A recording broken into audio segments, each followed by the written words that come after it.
علماء بیٹھے ہیں، ان سے پوچھ بھی سکتے ہیں۔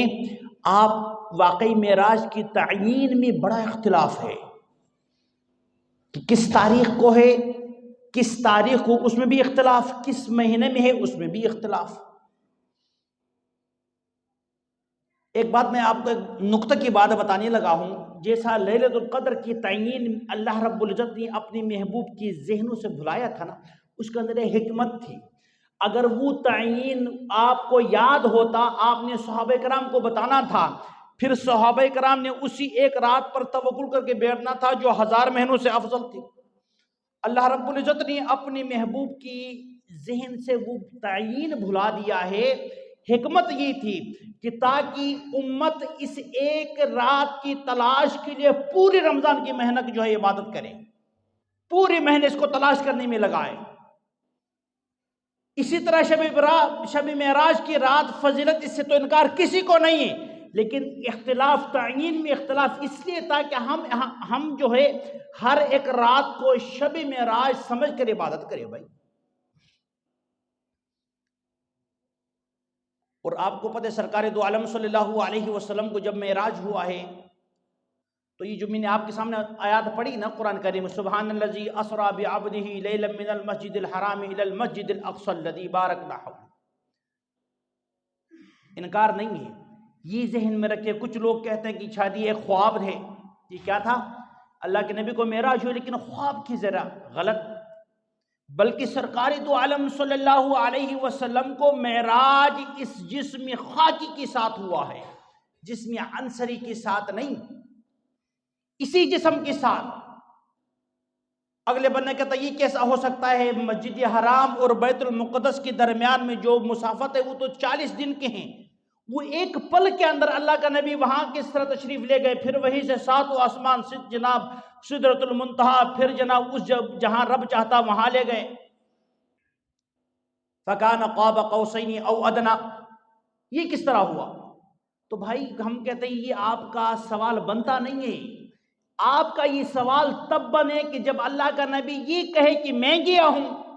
آپ قرآن کو دیکھیں، قرآن کو ہم جب کھولیں گے تو وہاں قرآن ہم یہ کہتا ہے کہ رب فرماتے میں اپنے محبوب کو لے گیا ہوں۔ جب رب لے گیا تو تم کون ہے اعتراض کرنے والے؟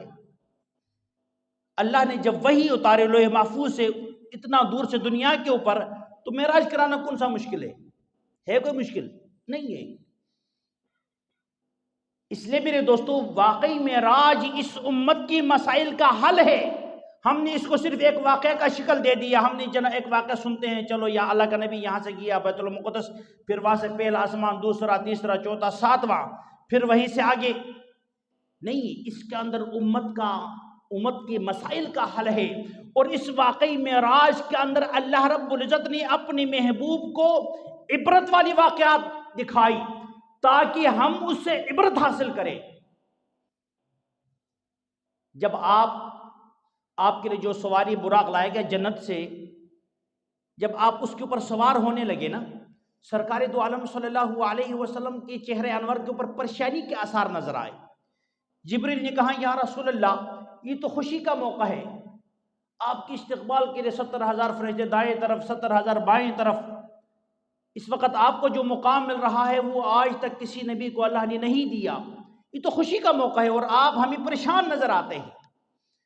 سرکار دو عالم صلی اللہ علیہ وسلم نے فرمایا تھا جبریل میں پریشان اس لیے نہیں ہوں کہ اللہ نے یہ جو مجھے مقام دیا ہے یہ تو واقعی بہت بڑا مقام ہے، میں پریشان اس لیے ہوں کہ کل قیامت کا منظر ہوگا، نفسی نفسی کا عالم ہوگا، زمین تانبا کا، یہ سورج 1 میل کے فاصلے کے اوپر، اور ہماری جو میری امت ہے انہوں نے ایک راستہ پہ گزرنا جن کو پلسرات کہتے ہیں، اور وہ پلسرات جو ہے یہ سر کے بال سے باریک، تلوار سے تیز ہے، اور اس کے اوپر جو مسافت ہے وہ 1500 سال کی ہے۔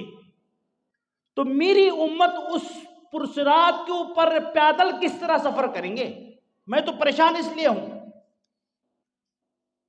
آپ جائے رب کے حضور، جائے کہے کہ محبوب یہ کہتا کہ میری امت کے لیے وہاں کیا انتظام ہے؟ جبریل امین اس وقت رب کی عدالت میں حاضر کہا یا اللہ کے محبوب یہ فرماتے ہیں۔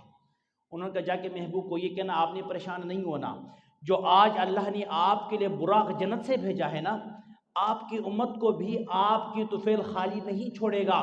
جو آپ کی امت دنیا کے اندر صحیح نیت کے ساتھ قربانی کے ایام میں قربانی کرتے ہیں، جانور کی قربانی دیتے ہیں، رب العالمین اس جانور کو قیامت کی دن ان کے لیے براق بنا کر پیش کرے گا، اور اسی براق کے اوپر وہ سوار ہو کے جنت میں جائیں گے۔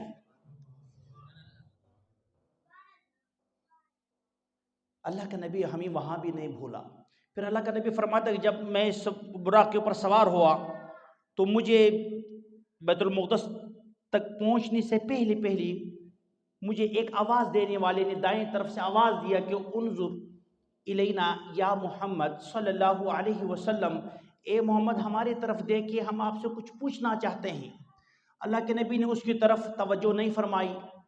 پھر تھوڑا آگے گیا تو دائیں طرف سے بھی یہی آواز آیا، اللہ کے نبی نے وہاں بھی کوئی توجہ نہیں فرمائی۔ پھر تھوڑا آگے تشریف لے گئے تو ایک عورت جنہوں نے اپنے آپ کو بڑی زیورات سے اور میک اپ سے بڑے خوبصورت بنا کہ وہ سامنے آئی، انہوں نے بھی یہ کہا، اللہ کے نبی نے وہاں بھی توجہ نہیں فرمائی۔ آپ بیت المقدس کے جناب پاس جا کے جب اترے سواری سے تو جبریل سے پوچھا کہ یہ جو راستے کے اندر 3 آوازیں آئے یہ کون تھے؟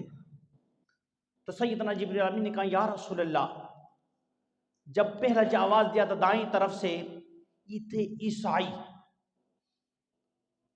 اگر آپ ان کی ان کی بات پر سوال پر جواب دیتے تو آپ کی امت جو ہے عیسائیوں کی طرف مائل ہو جاتے ہیں اور اس وجہ سے وہ گمراہ ہو جاتے۔ اور بائیں طرف جو آواز آپ کو ملا تھا بعد میں، یہ یہودی تھے، اگر آپ ان کی بات کا جواب دیتے تو آپ کی امت یہودیوں کی طرف مائل ہو جاتے۔ اور جو عورت ایک جناب خوبصورت زیورات کی شکل میں سامنے نظر آتے وہ تھی دنیا، اگر آپ اس کی طرف توجہ فرماتے تو آپ کی امت دنیا کی وجہ سے جناب گمراہ ہو جاتے۔ آپ نے تینوں کی طرف توجہ نہیں فرمایا، اس لیے آپ کی امت بچ جائیں گے۔ لیکن اب میرے اور آپ کی کیا حالت ہے؟ ہمارا اٹھنا بیٹھنا، ہمارا رہن سہن، ہمارے معاملات تو ہم عیسائی اور یہودیوں کے پیچھے ایسے بھاگتے ہیں کہ جوتی سمیت بھاگ جاتے ہیں۔ ہم نے ادھر جانا ہے، او بھائی تو نے کدھر جانا ہے؟ اللہ نے تجھے اتنا بڑا مقام دیا ہے، تو اپنے مقام تو پہچان۔ اللہ نے تجھے اپنے محبوب کی امت کے اندر پیدا فرمائے اور تو انگریزوں کو دیکھ کر کے تیرے منہ کے اندر جناب لال آ جاتا ہے۔ کچھ خدا کا خوف کرے، اپنی مرتبہ پہچان۔ اللہ نے تجھے بڑے عظمتوں سے نوازا ہے۔ اللہ کی قسم، یہ ساری عیسائی جمع ہو جائے تمہارے ایک پل کی عبادت کے مقابلے میں کچھ نہیں ہے، اور تیرے جناب وہ یہودیوں کے معاملات سن کر تیرے منہ کے اندر لالا جاتا ہے۔ دنیا کی خاطر ہم کیا کچھ نہیں کرتے؟ ہم نے اپنی رشتوں کو بھلا دیا ہے، سچ جھوٹ کو بھلا دیا، حلال حرام کو نہیں دیکھتے۔ اللہ کے نبی نے یہ جو واقعی معراج کا جو وقت جو معاملات ہوا تھا، یہ ہمیں سبق تھا کہ میری امت ان کی طرف توجہ نہیں کرنا، ہم نے وہ بھلا دیا۔ پھر اللہ کے نبی نے دیکھا کچھ عورتیں ایسی ہیں، اللہ ہم سب کی حفاظت فرمائے، اللہ ہم سب کی بیٹیوں کی، ماؤں کی، بہنوں کی حفاظت فرمائے جی، جن کی تھنوں کو باندھا ہوا ہے رسیوں سے، اور وہ تکلیف میں ان کی ایک آواز نکلتی ہے بہت تکلیف کے عالم میں۔ اللہ کے نبی نے جبریل سے پوچھا کہ یہ کون ہے؟ کہا یا رسول اللہ، یہ وہ عورتیں ہیں جو دنیا کے اندر زنا کیا کرتے تھے، اللہ نے ان کو یہ عذاب دیا اور یہ عذاب تا قیامت رہے گا۔ اللہ ہم سب کی حفاظت فرمائے بھائی، اللہ ہم سب کی حفاظت فرمائے۔ یاد رکھو اللہ رب العزت کو زنا سے زیادہ مبغوض ترین چیز کچھ بھی نہیں ہے۔ سرکار دو عالم صلی اللہ علیہ وسلم نے فرمایا نکاح کو عام کرو۔ قرآن کہتا فَانْكِحُوا مَا طَابَ لَكُم مِّنَ النِّسَاءِ مَثْنَىٰ وَثُلَاثَ وَرُبَاعَ، اگر اللہ تمہیں طاقت دیتا ہے تو 2 کر لو، اور اللہ نے شروع ہی 2 سے کیا ہے، 1 کا تو ذکر ہی نہیں ہے، 1 تو کرنا ہی کرنا ہے۔ اگر تمہیں طاقت ہے تو پھر 2 کرو، پھر نہیں تو 3 کرو، 4 تک کر سکتے ہیں، زنا کے قریب نہیں آنا۔ ہم سارے کام الٹا کرتے ہیں۔ ہم نے نکاح کو اتنا مشکل بنا دیا ہے کہ ایک غریب اپنی بچی کا نکاح نہیں کرا سکتا، اتنے اس کے اوپر بوجھ ڈالا ہے، آپ نے جہیز کے نام پہ مجھے یہ دینا ہے، وہ دینا ہے، موٹر سائیکل دے دو، گھر کا جناب وہ سامان سارا دے دو، پھر اگر نہ دے تو کل جا کے اس گھر کے اندر وہ تانے سننے پڑتے ہیں۔ ایک غریب بیچاری اپنی بچی کی شادی کرنے سے پہلے وہ 1000 مرتبہ سوچتی ہے، اور پھر وہ اپنی اس شادی کرنے کے لیے وہ سود کی طرف چلی جاتی ہے، سود پہ پیسہ اٹھاتی ہے۔ کہ میں اپنی بچی کو کسی طرح سے شادی تو کر دوں، میں ذمہ داری تو پورا کر لوں. باپ بیچارے اس مہنگائی کے اندر کہاں کر سکتا ہے یہ سارے.